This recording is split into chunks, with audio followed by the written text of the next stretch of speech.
I spent 5 years being the perfect employee. It only took 4 months for someone else to get promoted for it. Congratulations to Madison, I said, forcing the words through a smile that felt like swallowing glass. I'm Ethan Carter, 44 years old, and I just watched 5 years of my life get handed to a 23-year-old who'd been at our company exactly 4 months and happened to be my boss's niece. Madison grinned like she'd earned something. The conference room smelled like stale coffee and disappointment. Everyone clapped. I clapped too. My manager, Gerald Patterson, stood at the head of the table with his chest puffed out like a rooster. Madison's going to do great things as our new regional operations director, he said. The same position I'd been training for since 2019. The same position I'd been promised would be mine when old Henderson retired. I kept my hands folded, kept my face neutral. But something cold settled in my chest, right where hope used to live. Madison was Gerald's niece. Everyone knew it. Nobody talked about it. The kid had fresh business degree ink on her diploma and a confidence that came from never having to earn anything. She'd spent 4 months watching me handle vendor contracts, manage supply chain logistics, and troubleshoot equipment failures across 4 states. Now she was my boss. Ethan's been invaluable in getting Madison up to speed, Gerald added. Like that made it better. Like 5 years of perfect performance reviews and 60-hour weeks were just elaborate job training for someone else's future. I nodded. Happy to help, I said. The meeting ended. People filed out, offering Madison handshakes and congratulations. I gathered my notepad and pen, moving slower than usual. My mind felt sharp and clear, like when you wake up in the middle of the night and suddenly understand something that's been bothering you for months. Gerald caught my arm as I reached the door. Ethan, stick around a minute. We stood alone in the conference room. He loosened his tie and tried to look sympathetic. I know this might come as a surprise, he said, but Madison brings fresh perspectives, new energy. Sure, I said. You understand, right? It's nothing personal. I looked at him for a long moment. Gerald was 52, soft around the middle with thinning hair he combed over to hide the bald spots. He'd inherited his position when his father-in-law retired. The irony wasn't lost on me. I understand perfectly, I said. He relaxed. Good. I knew you'd be professional about this. That's why you're such a valuable team member. Valuable. Not valuable enough for the promotion I'd earned, but valuable enough to train his niece and smile about it. I walked back to my desk and sat down. The office buzzed with normal activity. Phones ringing, keyboards clicking, people solving problems. I opened my laptop and stared at the screen for a full minute before I started typing. I'd started at Pinnacle Manufacturing in March of 2019, right after my divorce finalized. Needed a fresh start, and manufacturing logistics felt like something solid I could build on. The company handled industrial equipment distribution across the Southwest.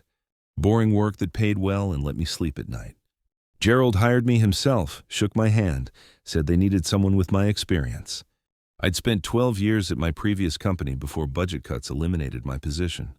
At 39, starting over wasn't easy, but Gerald made it sound like an opportunity. We're growing fast, he'd said during my interview. Lots of room for advancement for the right people. I became the right people. Worked weekends when shipments got delayed. Stayed late when customers had emergencies. Built relationships with suppliers from Phoenix to Houston. My performance reviews were spotless. Gerald always smiled. Always promised bigger things were coming. Your management material, Ethan, he'd say. Just need to be patient. Patient. I was good at patient. My son Mason visited every other weekend. He was 16 now, old enough to notice when his dad looked tired. Sometimes he'd find me at the kitchen table on Sunday mornings, laptop open, responding to work emails. Dad, it's the weekend, he'd say. Just catching up, I'd tell him. Building something good here. He'd roll his eyes, but he understood. His mom had remarried a lawyer who worked reasonable hours and coached Little League. I was the dad who worked too much but sent child support on time and never missed a basketball game. The first crack appeared 6 months ago when Gerald mentioned his niece might be joining the company. Smart girl, he'd said. Just graduated from University of Texas. Business degree. I'd nodded, thinking nothing of it. Companies hired recent graduates all the time. Started them in entry-level positions. Let them learn the business from the ground up. But Madison didn't start at the ground. She started in the office next to Gerald's with the title Operations Specialist and a salary I could only guess at. Gerald introduced her around like visiting royalty. Madison's going to observe our processes, Gerald announced. Learn how we do things. Madison observed by sitting in on my client calls, taking notes while I explained vendor negotiations, asking questions that showed she didn't understand the basics of what we did. But she was eager, I'd give her that, and polite. Said yes, sir, and thank you like her mother raised her right. I trained her because that's what you do. You help the new person. Even when the new person's last name is Patterson and her uncle signs your paychecks. Even when you start to suspect where this is all heading. The moment I knew came 3 weeks ago during a conversation I wasn't supposed to hear. I'd stayed late to finish quarterly reports. The office was empty except for the cleaning crew. I was heading to the break room for coffee when I heard voices from Gerald's office. His door was cracked open and the hallway carried sound better than people realized. The board's going to ask questions, Gerald was saying. Madison's only been here 4 months. Another voice, deeper, older. Probably James Mitchell from corporate. You said Ethan was ready for promotion. Ethan's solid, but Madison's family and she's got the degree. The board likes degrees. What about Ethan's experience? Gerald laughed. It wasn't a mean laugh, but it wasn't kind either. Ethan's a good worker, reliable, but he's not executive material. He'll keep doing what he's doing, make good money, and everything works out. What about Ethan's experience? Ethan won't cause problems, Gerald continued. He's got a son, child support payments. He needs this job. He'll fall in line. That's when I walked away, quietly so they wouldn't hear my footsteps. I went back to my desk, saved my work, and left the building. Drove home in complete silence. That night, I couldn't sleep. I kept thinking about Gerald's words. He'll fall in line like I was a horse being broken to saddle. Like 5 years of loyalty and hard work had earned me the right to be grateful for scraps. I thought about Mason, how proud he'd been when I told him about the possible promotion. My dad's going to be a director, he'd told his friends. Now I'd have to explain why that wasn't happening. I thought about my ex-wife, how she'd always said I was too passive. You let people walk over you, Ethan, she'd said during one of our last fights. Stand up for yourself for once. Maybe she'd been right. The next morning, I came to work with a different mindset. I watched Madison more carefully. Noticed how Gerald included her in executive meetings while keeping me focused on day-to-day operations. Saw how other managers started deferring to Madison on decisions that should have been mine. 3 weeks later, sitting in that conference room, watching Madison accept congratulations for a job she hadn't earned, I felt something break inside me. Not anger, not sadness, just clarity. Gerald thought I needed this job. Thought I'd fall in line because I had bills to pay and a son to support. He was wrong about a lot of things. I opened my laptop and started typing my resignation letter. My hands were steady. My mind was clear. For once in my life, I knew exactly what I was going to do. I submitted my resignation letter at exactly 4:30 p.m. on Friday. Gerald had just returned from walking Madison around the warehouse, showing her domain. I knocked on his door, handed him the envelope, and said, "This is my 2 weeks' notice." Gerald's face went through several expressions, confusion, disbelief, then something that looked like panic. He tore open the envelope and read quickly, his eyes moving back and forth across the page. "Is this a joke?" he said.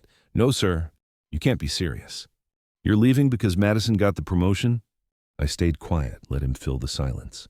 Gerald stood up, pacing behind his desk. "Ethan, let's be reasonable here. You're upset, I get it. But walking away from 5 years of building your career? That's not smart. I've made my decision. What about Mason? Your child support obligations? Single fathers can't afford to make emotional decisions." There it was, the leverage he thought he had. The reason I'd fall in line and keep quiet. "You're right," I said. "Single fathers need to make smart decisions." "This is mine." Gerald's tone shifted. Got harder. "You realize how this looks, right? Quitting because you didn't get promoted. It's unprofessional." "Childish," I nodded. "I can see how you'd think that. I won't give you a good reference. You understand that? Walking out like this, leaving us hanging. No company's going to want someone who throws tantrums." Something cold settled in my stomach. 5 years of perfect performance, and now I was throwing a tantrum. 5 years of staying late and working weekends, and now I was unprofessional. "That's your choice," I said. Gerald sat back down, tried a different approach. "Look, Ethan, I like you. You're good at what you do. But Madison brings something different to the table. Youth, fresh ideas, vision. Vision, I repeated. The board wants innovation, new thinking. Madison represents the future of this company. And what do I represent? Gerald paused. Experience, stability. Those are valuable too. Valuable enough to train her replacement, but not valuable enough to promote. I understood the math. I appreciate the clarification, I said. Don't do this, Ethan. Take the weekend. Think it over. Come back Monday and we'll pretend this conversation never happened. I looked at Gerald for a long moment. He genuinely believed I would back down. Believed that threatening my reference and questioning my professionalism would make me fold. I'll finish out my 2 weeks, I said. Train Madison on anything she needs to know. Gerald's face darkened. You'll train her? You think Madison needs training from someone who quits when things don't go his way? She's going to need to understand the vendor contracts, the supply chain logistics, the emergency protocols. I kept my voice level. Unless you plan to figure all that out yourself? That hit home. Gerald knew he didn't understand the technical side of operations. Neither did Madison. They needed me, at least for 2 more weeks. Fine, Gerald said. 2 weeks, but don't expect any favors. Don't expect me to help you land somewhere else. You're burning bridges here, Ethan. I nodded and turned to leave. Ethan, Gerald called after me. You're making a mistake. A big one. I stopped at the door. Maybe, but it's my mistake to make. I walked back to my desk, feeling lighter than I had in months. The office was mostly empty, people heading home for the weekend. Madison was still at her desk, studying organizational charts like they contained the secrets of the universe. I sat down and opened my laptop, started documenting everything Madison would need to know. Vendor contact information, emergency procedures, troubleshooting guides. Not because Gerald asked me to, but because the people who depended on our supply chains deserved better than chaos. My phone buzzed. Text message from Mason. Dad, can we get dinner tomorrow? I want to hear about your week. I smiled and typed back. Absolutely, I've got news to share. Good news for once. News about standing up for myself, about walking away from people who didn't value what I brought to the table. Gerald thought he was punishing me. Thought threatening my reference would make me grateful for the chance to stay. He had no idea what he'd just set in motion. Monday morning brought revelations. I arrived early as usual and found Madison already at her desk, looking overwhelmed. She had spreadsheets open on 3 monitors and was frantically taking notes from vendor emails. Morning, Madison, I said. How's the transition going? She looked up, relief flooding her face. Ethan, thank God. I've been here since 6, trying to understand the Morrison Industries account. Their procurement manager is threatening to cancel our contract if we don't resolve some shipping issue by noon. Morrison Industries, our biggest client. They ordered heavy machinery components worth $2 million annually. I'd been managing their account personally for 4 years. What's the issue? I asked. Something about delayed titanium brackets from our supplier in Tucson, but I can't figure out which supplier and their emails are confusing. I looked at Madison's screen. She had Morrison's email open, but she was also looking at supplier contracts that had nothing to do with titanium brackets. She was drowning. Madison, I said carefully. Did Gerald brief you on the Morrison account? He said you'd handle the transition, but then he mentioned your situation, and I thought maybe I should figure it out myself. Show initiative. My situation. That's what they were calling it now. I spent the next 3 hours walking Madison through the Morrison relationship. Explained how their just-in-time delivery requirements worked. Showed her the backup supplier network I'd built over 4 years. Helped her understand why a simple shipping delay could cascade into a contract cancellation. This is incredibly complex, Madison said as we finished resolving the crisis. How do you keep track of all these moving parts? Experience, I said. And good documentation. Could you show me your documentation system? That's when I realized something. Gerald hadn't just promoted Madison without preparation. He'd promoted her without understanding what the job actually required. Madison wasn't incompetent, but she was completely unprepared for the scope of regional operations. I spent my lunch break making phone calls, reached out to contacts I'd built over the years. Word travels fast in industrial logistics, and people were already hearing about changes at Pinnacle. Some were concerned about continuity, others were curious about new opportunities. Ethan, said Janet Morrison, the procurement manager who'd threatened to cancel that morning. I heard rumors about management changes. Please tell me you're still handling our account. For the next 2 weeks, I said. After that, Madison Patterson will be your primary contact. Silence on the line. Patterson, as in Gerald Patterson's niece? His niece, yes. Jesus, Ethan, that girl called me this morning asking questions that made no sense. I thought she was new to the team, not replacing you. She's eager to learn. I don't have time to train Pinnacle's management. We've got production schedules to meet. If your company can't provide competent service, we'll find someone who can. That conversation repeated itself 4 times with 4 different major clients. By the end of the day, I had a clearer picture of what would happen after I left. Madison would struggle. Clients would get frustrated. Gerald would panic and try to micromanage operations he didn't understand. The whole regional division would start bleeding clients within 6 months. But that wasn't my problem anymore. Tuesday morning, Gerald called me into his office. He looked tired, stressed.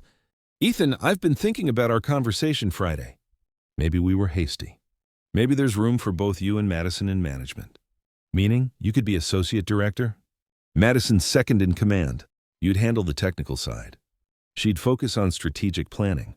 Associate director. A made-up title that meant doing the same job for the same pay while pretending Madison was my boss. That's generous, I said. But I'll stick with my original decision. Gerald's face hardened. You're going to regret this, Ethan. I promise you that. Maybe, but I'm done living in fear of your promises. By Wednesday, I had 3 job interviews scheduled in a plan that went beyond simply leaving Pinnacle. I'd spent 5 years building relationships in the Southwest industrial supply chain. Those relationships were mine, not the company's. My first interview was Thursday morning with Silverlinks Energy, a renewable energy equipment distributor based in Austin. Their regional manager, David Harrison, had been trying to poach me for 2 years. Ethan, David said as we shook hands in his office, I heard through the grapevine that you might be available. Word travels fast. It does when good people become available, especially people with your client relationships. David offered me a position as Regional Operations Director, the exact title Gerald had given to Madison. The salary was 30% higher than what I'd been making at Pinnacle. The benefits were better, and most importantly, they wanted me to bring my client network with me. We've been trying to break into the heavy machinery component market, David explained. Your relationships with Morrison Industries, Copperfield Manufacturing, and Border States Equipment would be invaluable. It was ethical, standard industry practice. Clients followed account managers they trusted, especially in a relationship-based business like industrial supply. I hadn't signed a non-compete agreement, and the clients I'd served were free to choose their suppliers. I'd need to give Pinnacle 2 weeks' notice, I said, of course. Professional courtesy, though I suspect they might release you early once they understand the situation. David was right about that. Friday afternoon, Gerald called me into his office again. Madison sat in the corner looking miserable. Apparently, word of my Thursday interview had reached them. I hear you're interviewing with competitors, Gerald said. I'm exploring opportunities. While you're still employed here, while you're training Madison.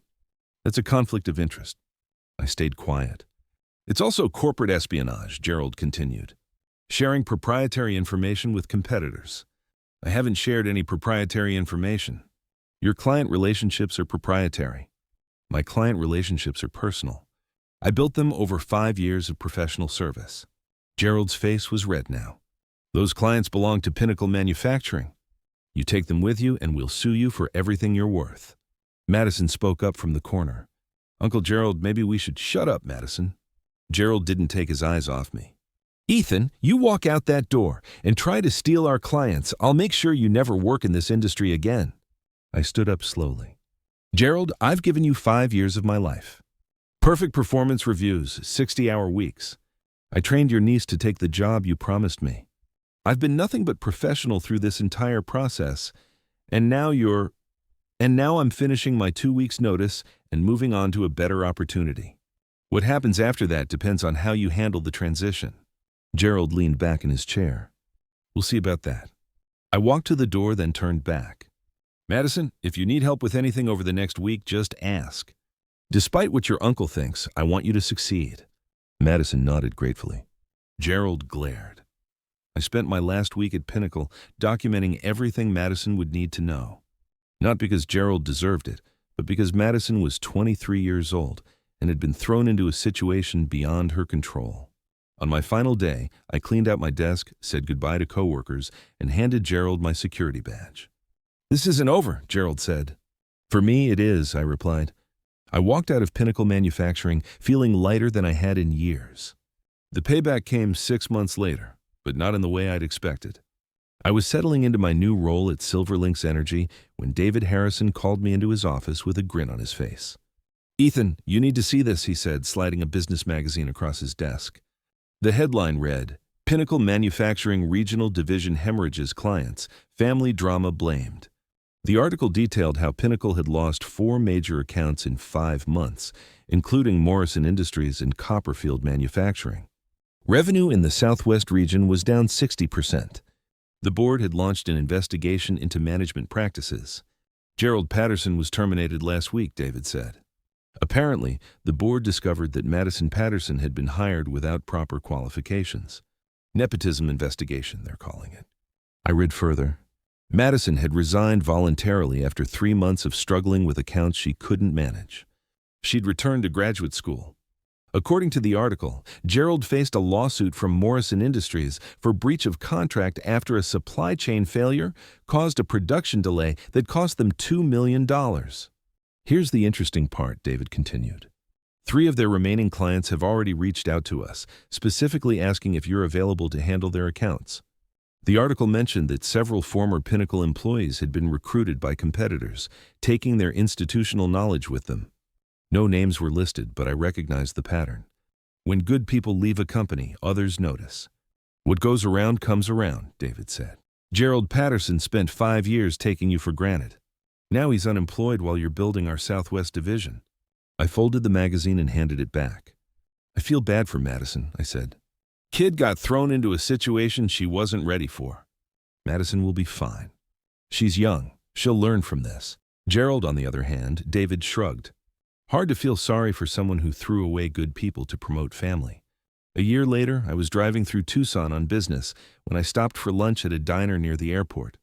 Madison Patterson was sitting alone in a corner booth reading a textbook. She looked up when I approached. "Ethan, what are you doing here?" "Business trip. Mind if I sit?" She gestured to the empty seat across from her. Madison looked older, more serious. The textbook was Industrial Supply Chain Management. "Back in school?" I asked. "Master's program at Arizona State, supply chain focus." She smiled ruefully. "Figured I should actually learn what I was supposed to be doing." "That's smart." "I wanted to thank you," Madison said, "for how you handled everything. You could have hung me out to dry, but you didn't. You tried to help me succeed. You were in an impossible situation. Uncle Gerald still blames you for everything. Says you sabotaged the company." I sipped my coffee. "What do you think?" Madison closed her textbook. "I think I was 23 years old with a business degree and no real-world experience. I think Uncle Gerald gave me a job I wasn't qualified for because I was family. And I think you spent 5 years earning a promotion that should have been yours." We sat in comfortable silence for a moment. "I'm sorry about how everything went down," Madison said. "You deserved better." "We both did," I said. "But sometimes things work out the way they're supposed to." Madison nodded. "I heard you're doing well at Silverlinks." "I am, and you'll do well too once you're ready." I paid for both our lunches and shook Madison's hand before leaving. She was a good kid who'd been used as a pawn in her uncle's game. 6 months later, Gerald Patterson filed for bankruptcy after losing his wrongful termination lawsuit against Pinnacle's board of directors. Madison graduated with honors and landed an entry-level position at a logistics company in Phoenix, where she spent 2 years learning the business from the ground up before earning her first promotion. The niece had learned what the uncle never understood, that respect and advancement must be earned, not inherited. Sometimes the best revenge is simply walking away and building something better. That spring, I received a text from Mason, who is now 18 and preparing for college. "Dad, I've been thinking about our conversation when you quit your old job. You said sometimes you have to stand up for yourself, even when it's scary." I called him back immediately. "What's on your mind, son?" "I just wanted to say I'm proud of you. Not just for the job, for the success, but for showing me that sometimes doing the right thing is more important than playing it safe." "Where's this coming from?" "College applications. Essay question about someone who influenced you. I wrote about you, about how you taught me that self-respect isn't negotiable." I had to clear my throat before I could respond. "You're going to do great things, Mason. Just promise me something, Dad. What's that?" If someone ever tries to make you feel like you should be grateful for less than you're worth, you'll remember who you are. I smiled, thinking about Gerald Patterson and his threats, about Madison learning to earn her way, about the clients who followed me because they valued competent service over family connections. I promise, son, I know exactly who I am. And for the first time in years, that was completely true. Thanks for watching.